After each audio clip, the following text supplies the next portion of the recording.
సినిమాలో చూశాను. అన్నయ్య మొదటి నుండి హిట్లర్ నుండి అన్నయ్యతో నా ప్రయాణం. నిజంగా అన్నయ్య నన్ను ఎన్నిసార్లు మెచ్చుకున్నాడు.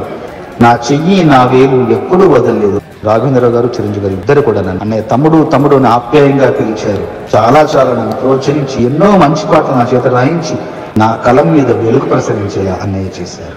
జై జై గణేశ, జై కొడత గణేశ, జయములింబు బుజ్జి గణేశ, హాయ్ హాయ్ గణేశ, అడిగేస్తా గణేశ, అభయమింబు బొజ్జ గణేశ.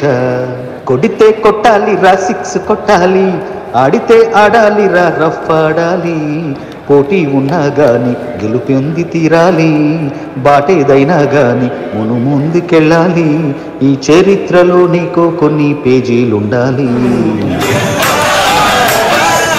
ఎన్నో దశాబ్దాలకు పైగా ఆస్కార్ మన భారతీయ చలనచిత్ర పరిశ్రమ యొక్క కళ.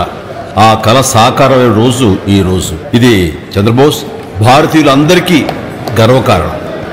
ఆ అవకాశాన్ని కల్పించిన మీ టీం లీడర్ రాజమౌళికి, అలాగే స్వరకర్త ఎంఎం కీరవాణి గారికి, మీ ఆర్ఆర్ టీంలో ఉన్న ప్రతి ఒక్కరికి మరొక్కసారి నా హృదయపూర్వక అభినందనలు. ఆ చరిత్రాత్మక సంఘటనలో భాగస్వామి అయిన నువ్వు చాలా అదృష్టవంతుడు. God bless you.